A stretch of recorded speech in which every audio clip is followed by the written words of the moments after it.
Channel 2 News special presentation. Your source for politics across Alaska. This is Alaska's Political Pipeline with Steve McDonald. From Studio B in Midtown Anchorage, it is The Pipeline. Thanks for joining us. On the program tonight, the latest from the legislature and its ongoing efforts to pass a balanced budget. And we'll also hear from a budget expert who says the state needs to consider some dramatic steps if it wants to avoid another financial crisis like the one we're in now. But first, let's get you caught up on some of the headlines that made it into the news this week. It's an estimate right now, but the special session has rung up a price tag of just over $1 million so far. Legislative Affairs says the session is costing the state about $30,000 a day. Much of that is due to the pay legislative staffers are getting and a daily per diem to lawmakers. The special session has encompassed 39 days and counting. And we're keeping a running tally of the special session. Go to KTUU.com. Along the right-hand column, you'll see today's total. There's also an interesting timeline of when things have or haven't happened with the budget. Check that out as well. When legislators failed to reach an accord on the budget last week, they also missed an important deadline that they were trying very hard to avoid.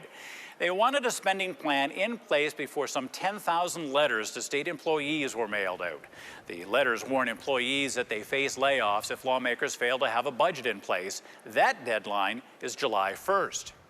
A prime piece of Midtown real estate may soon be in the hands of the city of Anchorage. For years, this fenced-in lot at 40th and Denali near the Lusac Library was destined to be the site of a new federal archives building. But the building never materialized, and recently the archives themselves were shipped to Seattle. This week, a bill sponsored by Congressman Don Young would allow the city to buy the lot and that passed the House of Representatives. The bill now moves on to the Senate for its consideration. Mayor Dan Sullivan says the city's agreed to purchase the land from the federal government at full market value. If the deal goes through, the mayor says new housing or a new bus transit center could be built on the lot. And Mayor-elect Ethan Berkowitz is planning to hold a series of town hall meetings. The mayor-elect announced the meetings on Tuesday. He says that he's also filled all 80 positions on his transition team. The first town hall meeting is slated for June 16th at the Fairview Rec Center. It starts at 5:30 and runs until 7. The recently elected mayor officially takes office on July 1st. Up next on The Pipeline, a conversation with Senate President Kevin Meyer. Stay with us.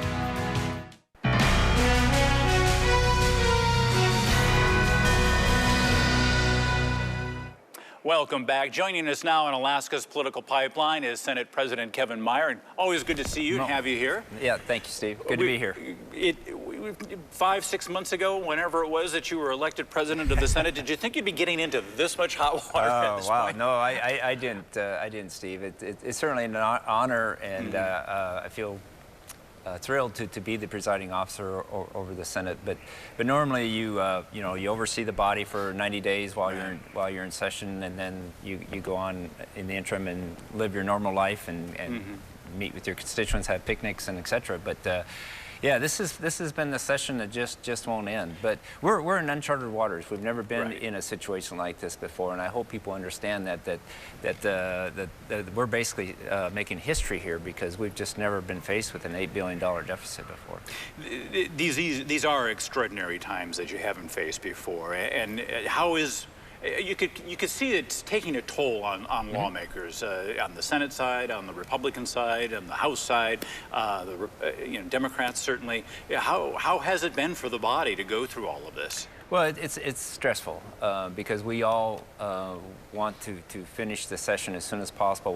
We all want to get the budget done as soon as possible. But again, when you're in such a deep hole that we're in right now, you got to stop digging, and so we're trying to resist adding more money back into the budget, and we're trying to say, hey, we got to stop spending, and we got to look for reductions. And so, and where you find that right size government is a difference of opinion. The governor's got an opinion, the House got an opinion, the Senate's got an opinion, the Republicans have an opinion, the Democrats have an opinion. So getting all those opinions together and agreeing on something is difficult. Yeah, we always tell our viewers that we tape this program on a Friday morning and air it back on our normal time slot on Sunday night. But last Friday, things were changing so dramatically, so quickly down there at the Legislative Information Office. We decided, well, we're going to scrap the taping and we're just going to go down to LIO on Sunday night. And we were down there, and things were changing as we were standing there. Now, you were saying that you'd come very close to striking a deal with Minority Leader Chris Tuck in the House of Representatives. Yeah. How close did you come? Yeah, I think on Sunday and Monday, I'm losing track of days now, together now because we are working every day. I think we were real close. Representative Chris Tuck and myself are friends. I was his senator once before redistricting, and he was my House rep, and I think we were very, very close. And then we went back to our respective caucuses, and we just weren't successful in convincing our respective groups that this is a good deal. So now we're in a conference committee where we have two from our finance co-chairs are representing the Senate, and the same with the House, and then also you have a minority member. In our case, it's Senator Olson, and on the House side, it's Representative Guerra. And again, I think they're pretty close. We're down to about 3 issues: education, and then there's miscellaneous items of about $15 million that the House Democrats feel that we went too far on. University, the ferry system, social workers, and et cetera. But it totaled about $15 million. And then the last thing is the labor contracts, the increase in for state workers of 2.5%. So those are the 3 areas. The Senate has agreed to 2 of those areas as of right now. Education, because education is important to all of us. So that's about $16 million. And then the $15 million we don't necessarily agree with, but that's their prerogative as the minority if they want to add some more to that. But the labor contracts is an area that does concern us, because we know with the about $800 million is where we're at now in reductions that we made, that some people are going to lose their jobs, and that's very unfortunate, and we feel very badly about it, and we're trying to minimize that as much as possible. So we just don't think this is a good time to be giving salary increases when people are going to be laid off. And what people, I don't think, understand too is with the state workers, they get what's called step increases. So it's not like they're not going to get some increases. And again, that depends on how long they've been in a certain grade. So they do still get those. They're just not going to get the COLA or the increases. And that's concerning to us, because again, we're trying to keep the government down or low instead of growing it. And whenever you add to the base of someone's pay, then that affects their retirement pay, their medical benefits, and then in future negotiations then start at this higher level. At the higher level. Yeah. So you think that education funding, an increase in education funding, may come out of this conference committee intact? Do you think that's something that that you'll be voting on? Yeah. Again, we've heard from the education community. Governor Walker made a reduction outside of the BSA of about $30 million, and that reduction is still there. And then the Senate made a reduction of about $47 million is where we started, and we've kind of whittled that down through negotiations with the House, and now final negotiations with the House Democrats, and pretty much have agreed that we'll restore all of the funding for the BSA. Another priority of Governor Walker was Aaron's Law and Bree's Law. The Butch and Cindy Moore, of course, lost their daughter about 11 months ago. But it'll be, I think it's 12 months this month now. It'll be a year this month. They've lobbied hard for this. Yep. Is that going to be part of the final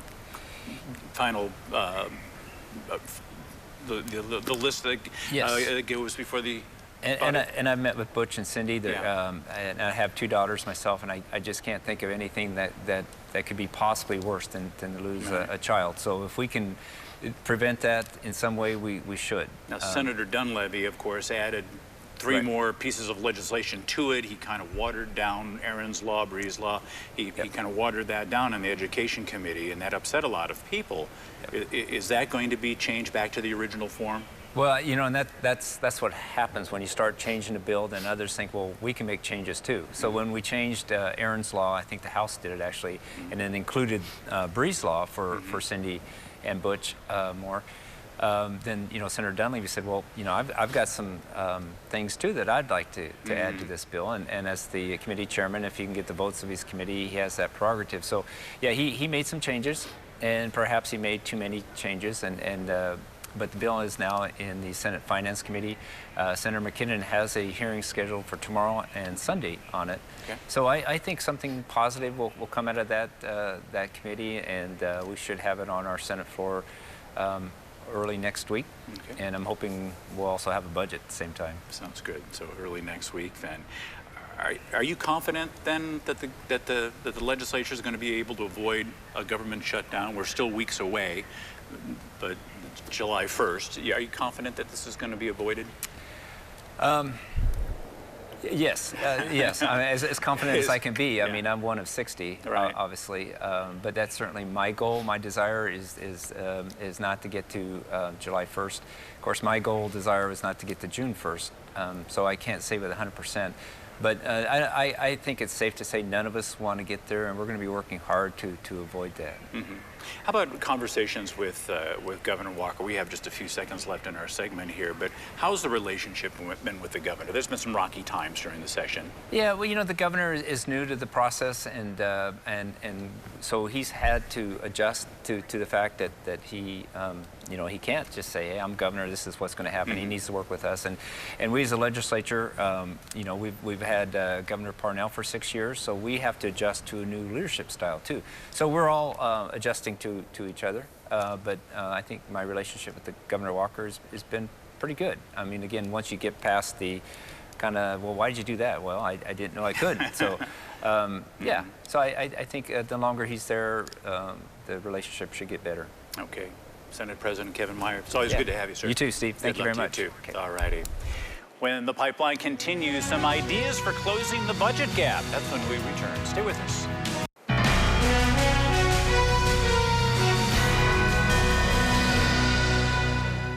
Welcome back to the pipeline. About 90% of what the state government does is paid for by oil revenues. So when production declines like it has been over the past several years, or oil prices drop by 50% like they have in the past 10 months or so, the state feels the pinch.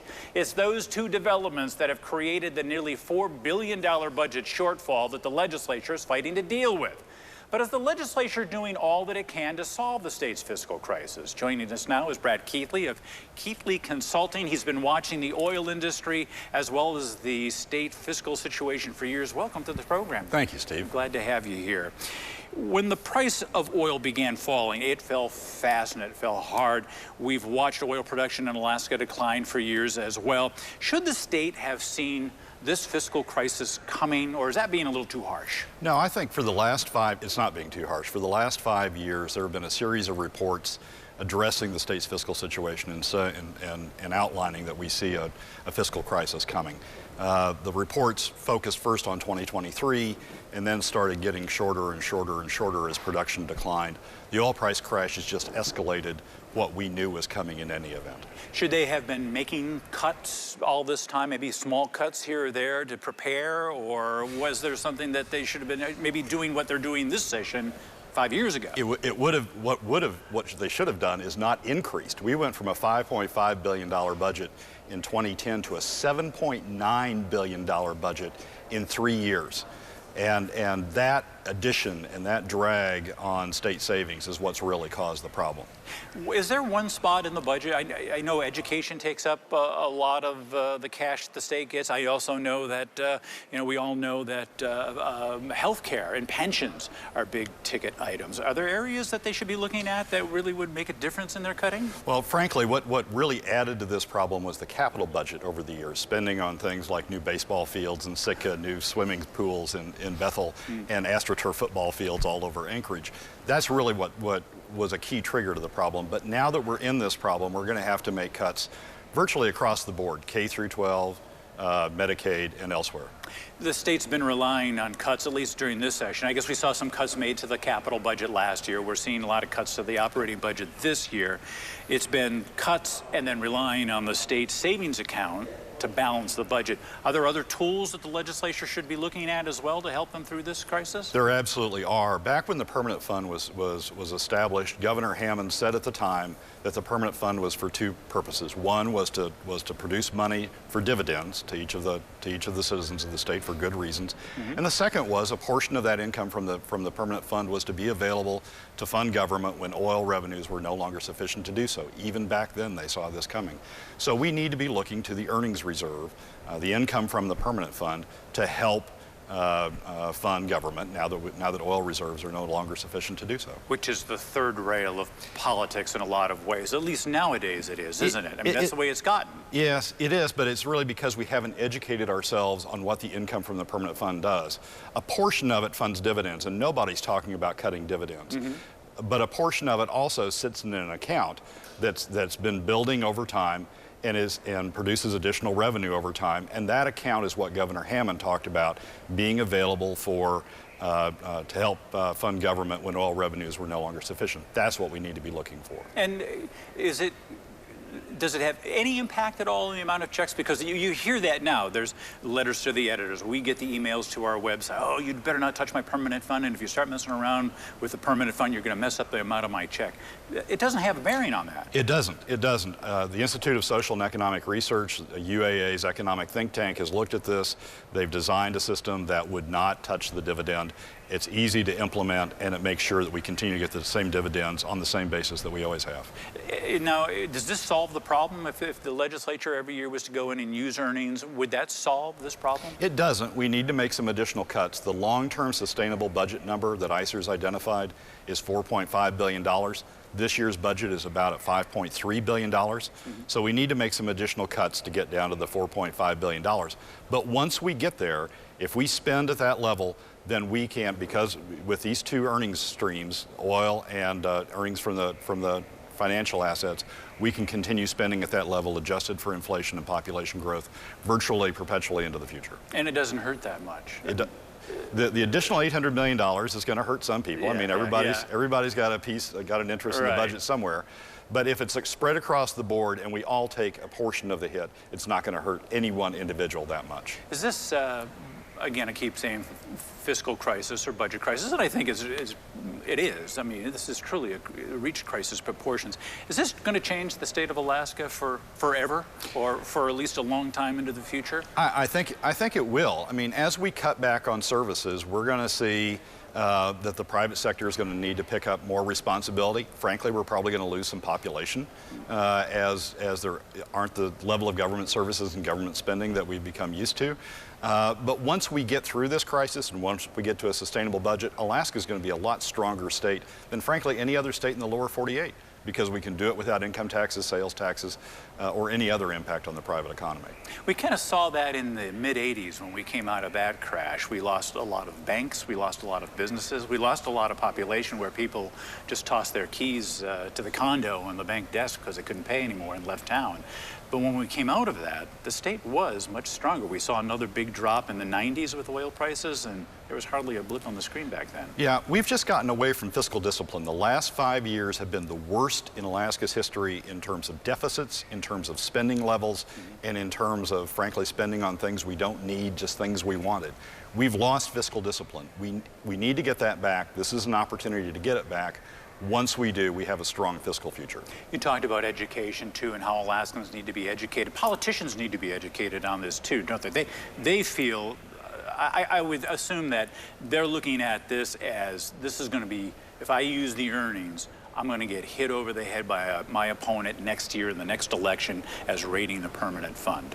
They do need to have education, but they also need to go out and talk to their constituents and go back to the basics of when the permanent fund was established, what Governor Hammond and the founders had to say at the time, what the intent of it was, and how it's been set up. It's set up.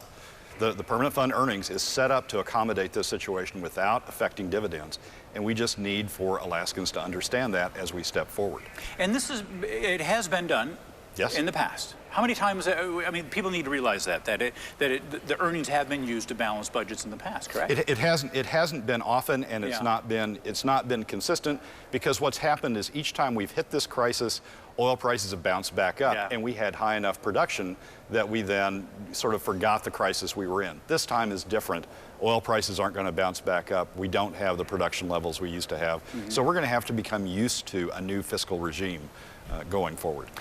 Is the legislature handling things, in your opinion, are they handling things right now? Well, they've moved us into crisis mode, which I would not have preferred us to do. I think they're concerning Wall Street that we can't get our act together. And I think there could have been a smoother way to get this done. Hopefully we'll find that soon, and then we'll move on to next year and the next year, and we'll educate Alaskans on what the opportunities are. Next year has the potential to be even worse, doesn't it? Well, next year we have to find another $800 million in savings. We have to get down to, or $800 million in cuts. We have to get down to $4.5 billion. So it will be a challenge next year. But again, once we work through this, if we use both of our revenue streams, we have a strong fiscal future in front of us. Okay. Brad Keithley of Keithley Consulting, thank you so much. Appreciate you taking time and starting the education process, perhaps, eh? Steve, thanks for having me. All right, Brad, thanks so much. Brad Keithley, our guest today. Coming up next on the pipeline, we will check our emails to see what caught your attention this week. Stay with us.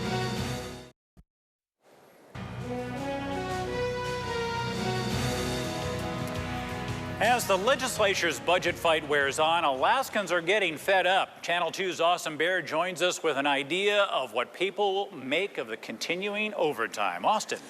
Steve, it's $1 million and counting. That's what it's cost so far to not pass a budget, and legislators continue to fight over the final details of an agreement. You can find the latest number for the costly debate on our website, KTUU.com. And seeing that number, Steve Chinelli pointed out, it is, of course, small in comparison to the shortfall the state faces. The $4 billion deficit is $11 million per day, he says. But the number lawmakers are fighting over now is in the tens of millions also, and many say something like this: if I don't meet a deadline, I get fired. So does everyone else. Why not politicians? Mike Dingman, though, disagrees, and he offers a reminder that many talk loud, yet quietly never make it to the polls. I've never been fired for missing a deadline, yelled at, disciplined, bad performance reviews, post emails, yes, but never fired. By the way, it's your job to fire them, and most people don't vote. With thousands of state workers getting layoff notices this week, there are also countless variations of a comment like this. Let's start with cutting the politicians' salaries. And this: can we please all say term limits? Even still, at least some lawmakers insist they are doing the right thing, like Wasilla Republican Senator Mike Dunleavy, for example. We were close, but the House Democratic minority moved the goalposts again. It may be a long summer. And Anchorage Republican Senator Weasel McGuire, I don't want it reported that this body has done anything less than honorable for the state. But not everyone agrees with that defense. Weasel, I promise that when the Alaska legislature does something honorable for media to report, we'll be all over it. But at least one thing does seem agreeable. I don't think anyone involved in the Alaska legislature is having fun anymore. Representatives Garen Tarr and Sharice Millett both were among the the couple dozen who favorited that tweet. I think that says something, Steve. Austin, thanks very much. As always, we want to hear from you. You can send us an email at akpipeline@ktuu.com or use the hashtag AKPipeline. And of course, you can always get the latest political news on KTUU.com. Well, that's it for this edition of Alaska's Political Pipeline. Thanks for watching. For all of us here at Channel 2 News, have a good night.